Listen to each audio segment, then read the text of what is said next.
I always knew my parents were hiding a dark secret about the grandfather I'd never met. My life began to unravel when I befriended a mysterious old man who seemed to know everything about my family's past. His story culminated in my parents' sudden arrest for murder and his own shocking revelation. He was the grandfather they had tried to kill and left for dead years ago. I only thought it was a normal act when I stopped my truck to help an old stranger fix his broken-down car on the side of the road. But from that moment, it seemed as though an invisible, inexplicable bond formed between us. Then one day, that old man suddenly appeared at my doorstep. Moments later, the police stormed in, handcuffing my parents and taking them away. And what I discovered afterwards shattered my entire life. Hello, my name is Brooks Atland. I'm 25 years old, living in Tulsa, Oklahoma, a small city where time seems to move as slowly as the Arkansas River. I'm a truck driver, a job that isn't glamorous, but offers a freedom I can't find anywhere else. That freedom is essential because the suburban, red brick house I share with my parents feels more like an iron cage painted white, peaceful on the outside, but suffocating within. The air inside is always heavy, thick with unspoken words and the weight of a secret I've always sensed but never dared to name. My father, Alan Hatland, is a stern man with eyes as cold as steel. A former oil rig worker, he now views my life with a quiet contempt. To him, I'm a failure, a man without the ambition he prides himself on. At every dinner, his disappointment is a tangible presence at the table. Driving for someone else your whole life, Brooks? He'll ask, his voice sharp as a blade. What's the point? I just bow my head and swallow his words along with my mother's stew. My mother, Sharon, is different. She is skilled at hiding her emotions behind a smile that never reaches her eyes. She never defends me, never asks what I want. To her, keeping the peace is more important than my feelings. My relationship with them is an unspoken contract. I live in their house, but in return, I endure their control. What unsettles me most, however, are the whispers I hear some nights when they think I'm asleep. Fragments like, "Don't bring that up again," or "No one can know." I've always suspected the secret was tied to my grandfather, a man they claimed died long before I was born, a man whose name was taboo in our house. One evening, I was driving a quiet stretch of Route 66, exhausted after a long delivery. In the beam of my headlights, I saw an old, beat-up car on the roadside and a frail figure standing beside it. Something about the old man's quiet resilience made me pull over.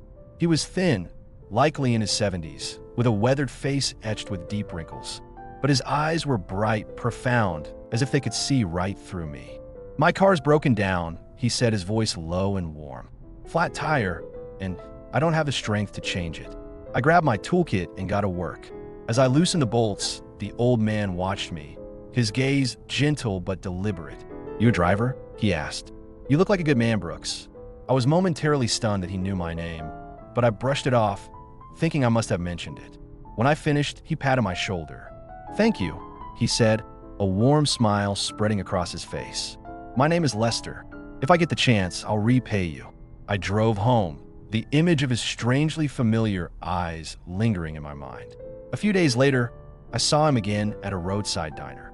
"Brooks," he called out cheerfully, like an old friend. I sat with him, and for some reason, I found myself opening up. I told him about my job, the long hours, and then the dam broke. I spoke of my cold parents, the suffocating house, the feeling of being a failure in their eyes. He listened, truly listened, with an empathy I had never known. "Every family has secrets, don't they?" he asked gently, his gaze piercing.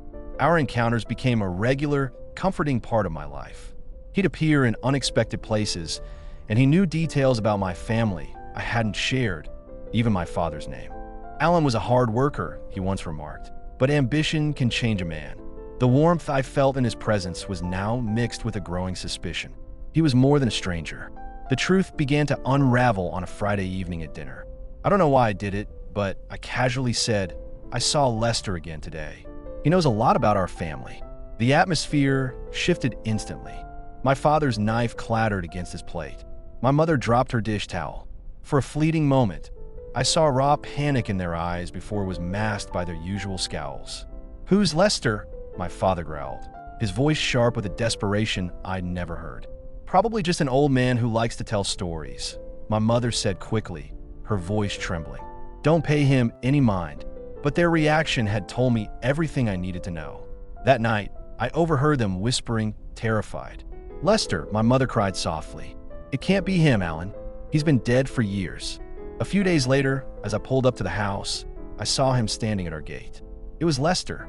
I thought it was time to meet your family, Brooks, he said, his voice low and resolute. I let him inside. The moment my parents saw him, time froze.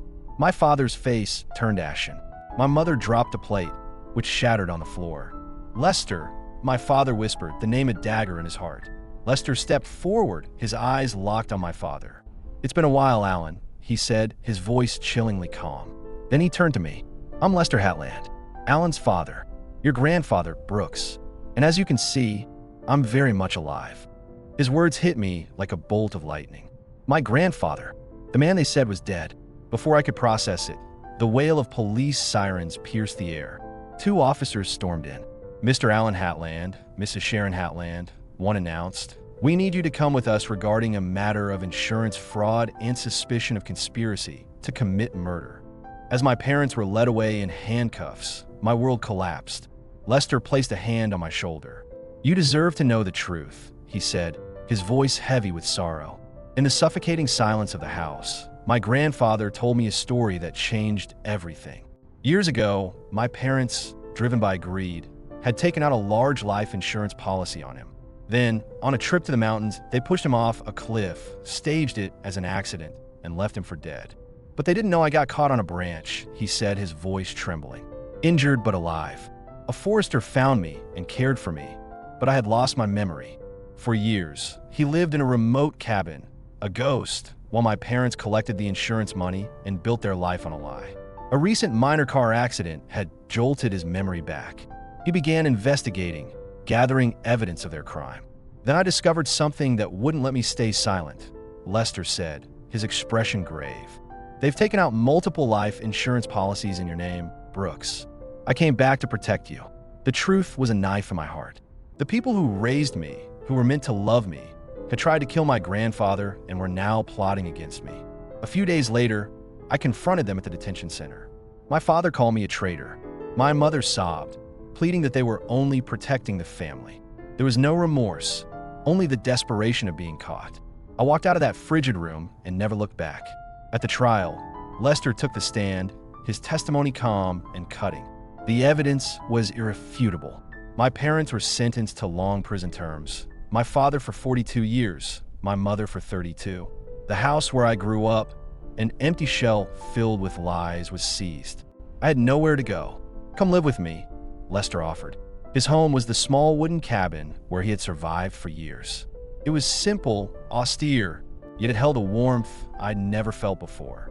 Together, we tended the garden and sat by the fire in the evenings.